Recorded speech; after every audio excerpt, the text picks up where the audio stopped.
Welcome to yet another episode of Mr. Vamos Dissect. It's quite a very, very hot afternoon in Uganda here. Temperatures are very high, but well, you gotta hydrate. You have to drink some water, ensure that you're cool and staying fresh in this heat, yeah? Well, in today's episode, we're going to be dissecting the Arsenal versus Man United fixture, FA Cup third round. And then we'll, at the end of the episode, give you maybe some of the sure wins that we're anticipating this weekend. For those of you that are new on the channel, please don't forget to like, don't forget to share, don't forget to subscribe, don't forget to give us a mention, don't forget to tell us what you really anticipate about the weekend, what you think is going to happen during the weekend, just so we can share with the thoughts and we might probably be with you in whatever you're thinking. Well, straight into the Arsenal Man United fixture. This fixture has been a one-sided fixture over the recent years. Arsenal has been taking Man United for laps over the past 6 or 7 encounters.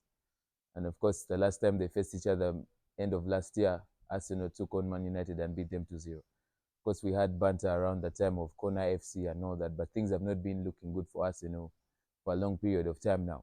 Yeah, they got their star man Bukayo Saka injured, and then Nwaneri, who had actually come through to be maybe a possible replacement for Saka, also got injured. And I keep telling you guys that I don't usually see how Arsenal begins to cook spots without Bukayo Saka in it. Man United, on the other hand, have fresh from a result at Liverpool that not very many people expected. We actually called the Man United loss on here, but we were also shocked to see that Man United actually turned up for a 2-2 stalemate at the Anfield, where they had not won since 2015, and gave Liverpool a run for their money. Harry Maguire would have probably killed off that game at the death, but well, he's not a direct number 9 that's going to score a sitter in there. But a 2-2 draw for Man United, and of course the post-match reviews and everything showed that if Man United actually continues to play like this with all the mentality that they had that day, then this might be maybe the start of Man United, but we'll wait and see. Well, interestingly, in this tie, it's been a long time since Man United beat Arsenal. Back in the day, Man United and Arsenal was a rivalry which you would be anticipating to watch maybe a lot of action and maybe frantic action and stuff like that, where both teams are going to take each other and it's going to be either Man United winning this time round and Arsenal their time round. But it's been different for over the years, yeah? But well, Ruben Amorim came through and said that by Bayinde will actually start in the goal for Man United. Very many of you remember when Bayinde played against Newcastle in the EFL, I think, the time Man United was being kicked out. He was subject to criticism from very many pundits because I think his awareness in the goal was not sharp, yeah? And now when Man United faces Arsenal, very many fans think that maybe Man United needs to maintain a consistent squad so they can maybe they can get the winning team, a team that they're going to probably field and know that this is a team that's going to cook spots. Yeah, but well, this is what I think. When this game is going to come up, is going to come to how are these matchups going to fare. Arsenal, the biggest problem that Arsenal has, fresh from being beaten by Newcastle in the EFL Cup, Arsenal had not lost at home since maybe is it April 2024.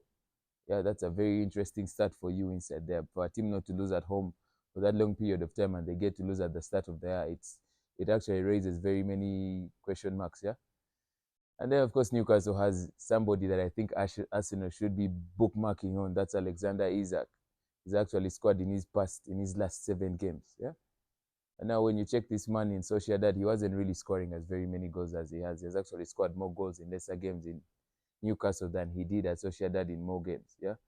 Interesting to watch out for who Arsenal will do. But the story remains that if Arsenal can actually get a number 9, a direct number 9 inside there, then I think this team will be one of the most hot teams in Europe, yeah, because very many times they don't have someone to finish off those chances in the box.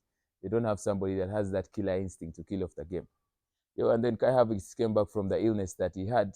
I think he's missed 2 or 3 games through an illness. And then he came through in a position of Gabriel Jesus, who has actually been scoring goals lately.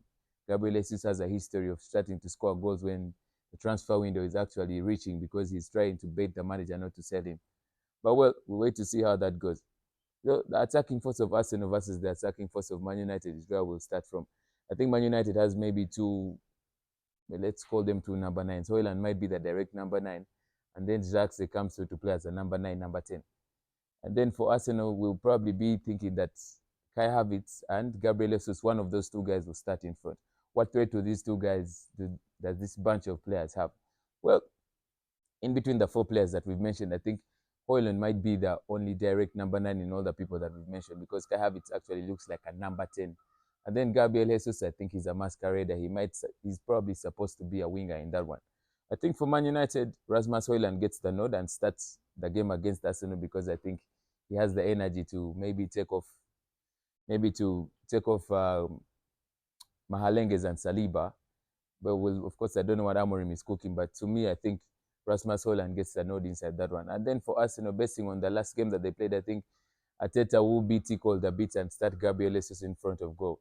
The only problem that I have with Gabriel Jesus is I think he's a crybaby most of the time. Yeah, he knows he's a Brazilian. He probably has that flair and all that stuff, but he's not going to be the person that you're going to rely on to probably give you the goals and maybe put in a fight in the box and all that. So I think in the striking position, as long as the balls get to Rasmus Højlund properly the way he wants them, then he might convert for you.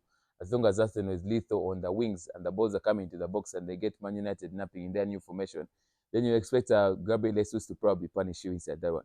The main drama will come through in the midfield. When we start from Arsenal, Declan Rice, Thomas Partey, and Odegaard have been maybe the focal for Arsenal for most parts of the season. Of course, Odegaard got injured a bit and then he somehow sat out for a bit. But then when he came back, direct addition into the team. Mikel Arteta has been bringing him off the bench recently, and it's not actually been working, because I think he's the heart of this team here. But so this is usually it's supposed to be maybe Odegaard is pulling the strings for Arsenal, and then Thomas Partey and Declan Rice are doing the dirty work. But very many times Thomas Partey has been employed in a number 2 position, which I think in a Man United fixture or tie, for him to play in a number 2 position will be very tricky, because if Diego Dalot delivers the football that he delivers against Liverpool with Bruno Fernandes on the side, he will have a problem, because they left Trent Alexander-Arnold isolated. And then there's been that controversy of Virgil van Dijk lashing out at his compatriot inside there for a scandalous performance against Man United. So I think this midfield battle is going to be a tight one, because now from Man United's point of view, Manuel Ugarte has actually picked form. He's actually been rock solid in his last maybe 5 or 6 games, yeah? He's trying to bring that American flair where there's like a lot of heart and passion and mentality inside that midfield there. So with Emmanuel Ugarte and Kobe Mino might be the midfield Man United fields inside that one, with Fernandes being drifted more on the side. Well, I think for Man United, basing on the last games that these 3 lads have played in the midfield, they've tried to steady the ship in that one. There's not been being run over, because Ugarte covers a lot of space in the middle there. So it's going to be an interesting battle to watch. But somehow I think it all comes down to how is the transition of play from the defense to the midfield, yeah, and maybe how is the pressing from either side. We all know that Arsenal presses more than Man United, but the Amorim system gives Man United players something that requires them to put in a lot of work. They need to work 2 times the times they're working, because most of them are not in their natural positions. And then when we get into the back line, well, for Arsenal, of course, it's going to be automatic. I don't think, unless Arteta wants to probably think about getting the sack, he probably comes through and benches Gabriel Mahalenges or Saliba inside that one. The next day, Arsenal guys will ask for his head on a plate. So it's automatically Gabriel Mahalenges and Saliba will be playing in the center. And then on the side, that's where the trouble comes from, yeah? Because, of course, we've been having there's this kid who plays left back for Arsenal recently. I think he's called Skelly or something. He plays for Arsenal on the side. I think he's something like under 18, under 17. And then we have a Julian Timber, who I think is a very solid number 2. And then we have a Calafiori. I've been watching Calafiori playing recently, but I don't really think he has a lot of defensive abilities inside him. Well, he knows how to push the ball and all that. Of course, then there's Zinchenko, who got injured. I think he's actually looking for a transfer out of Arsenal because he might not cook anymore. So that's where the drama will come through.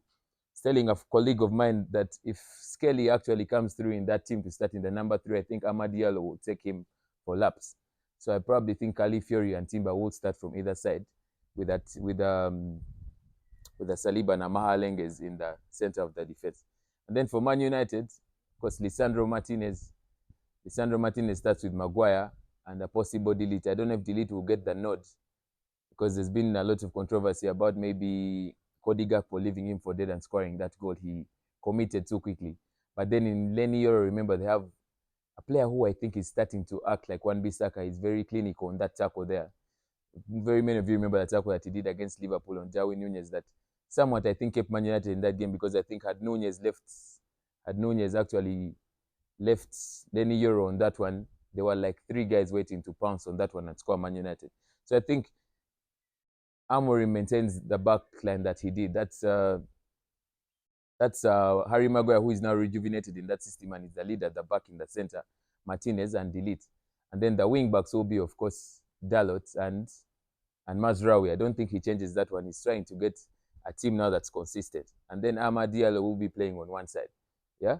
So, and then of course in the goalkeeping, like I said, David Raya has to start for Arsenal, no doubt about that. Second choice of Arsenal, I think Neto, I don't think he's featured in any game. I think Arsenal will actually be looking for a goalkeeper in the transfer window. And then Man United, we already said the coach has already confirmed that Bayinde will start. It's going to be a big problem for Man United because this is a player that hasn't played for a very long time. So it will be crazy. And now for Arsenal that actually sends in corners, Arsenal can actually have like 10 corners in a game. And Gabriel Mahalenges has been missing very many of those sitters in the headers. But you know, when those guys come to Man United, they're actually very woke and all that. So that will be a problem for the Man United backline. But well, this is what I think. If Man United is going to have the mentality and the aggression that they had against Liverpool, then Arsenal will be washed. Because Arsenal, I keep telling guys, there's teams like Arsenal, Chelsea, and Man City. These are teams when they begin to lose games, or maybe when they get on a run of form and then they somehow get a dip inside there or a draw or something, it takes them a while to probably get back to winning ways. And like Man City, when they started to get to winning ways, the start of the year, I think you guys should watch out for Man City. I think the title race is back hot and heated. Liverpool has also begun to drop points inside there. So if Man United actually delivers the football they delivered against Liverpool, it will be problems for Arsenal, right? Just like I said, I'll repeat it again for another episode running. Without Bukayo Saka, I don't think Arsenal is as lethal as they are supposed to be because the connection of Odegaard and Saka has been something that has been pushing them for very many times. And now they've really not found someone that can actually play like Saka, right? So that will be crazy. But now, if it were up to me, if I was looking into the fixture the way it is, in regards to if it comes to corners, I know that Arsenal takes Man United and washes them because Man U has like the worst defending in set pieces, be it a corner, be it a free kick, be it anything. Their aerial ability has been something that their coaches need to work on. Yeah, but basing on current form, if we're giving you this game basing on current form, both of these two sides don't really have a current form that is actually promising. But Man United has not lost in the FA Cup since 2023 when they lost against Man City in the final. Yeah. So that means Man United has been unbeaten in the FA Cup since 2023. And then for Arsenal, in the FA Cup, they lost to Liverpool some time ago, 2-1 inside there. So I think this is going to be an interesting one for Man United because personally, for me, I think Man United takes this one away. It has a very big odd for you guys that are trying to bet and all that. And now, of course, you guys might try to give the bet of which team is qualifying. I think Man United qualifies to the fourth round. Personally, for me, because I think this Arsenal team is not going to give you like that attacking player that they have because there's no Saka that's going to expose Diogo Dalot. Diogo Dalot is not actually the best person to play in that position, but they will not have that inside there. And now, basing on what I saw against Newcastle, is players like Gabriel Martinelli. I didn't speak about him. We're still trying to discover if this guy is actually a Brazilian because he's going to produce glimpses of class at some point, and then he might not deliver again. Same as Leandro Trossard. So it's going to be interesting to see who Arteta actually brings in that one. But if I was giving you guys an outright result in this one, I think Man United qualifies to the fourth round because if the aggression they did against Liverpool comes through in this one, and they're trying to like erase all the records that have been in this fixture, then I think it's a done for Arsenal. Yeah. So I'll give you guys Man United to qualify. And then some of the predictions I might give you guys for this weekend, you need to watch out on these ones. I think AC Milan is taking on Cagliari. They have a new coach, and the new coach has actually been able to beat Inter Milan and Juventus. So I'll give you guys an AC Milan win. Juventus, I'll give you guys a Juventus X. They're taking on Torino. And then I'll give you guys an Inter Milan win. Atletico Madrid win. In Germany, I'll give you guys a Bayern win. Bayern is playing Mönchengladbach. And then in the FA Cup, we have wins for Nottingham Forest. Both of Nottingham Forest to qualify fourth round. Leicester City gets back to winning ways this weekend. They've not been really picking points, but I give you guys a Leicester City win. And then Brighton, I expect Brighton to cook and take a win inside that one as well. And then you probably go and guard Girona inside that one. Girona is taking on Deportivo Alaves. So Girona has a pretty nice and interesting odd inside. You probably go on and guard that one. Girona expect Donny van der Beek to cook inside that one.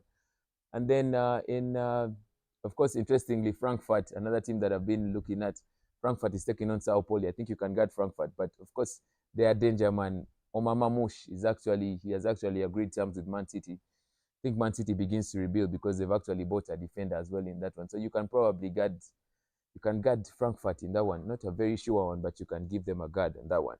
So I think that's what we will have for you today. Yeah. Interestingly, the entire league returns into action tomorrow. It's going to be a pretty interesting return to Kings Park because there's a major clash for you. Kasasi taking on Inshera. Inshera is actually having part of a sponsorship inside the Kasasi team. It will be a pretty interesting game for you guys to watch. I'll not speculate and give you guys a prediction on that one and all that, but just get time and come to Kings Park. We finish off the Arsenal Man United fixture at Kings Park. Don't forget to like, don't forget to share, don't forget to tell us what you think. Or maybe if you probably have another input that's different from what I'm giving you guys, you can also share it and we probably conversate and see what to do. Otherwise, it's been nice, it's been real. Stay safe. Vamos.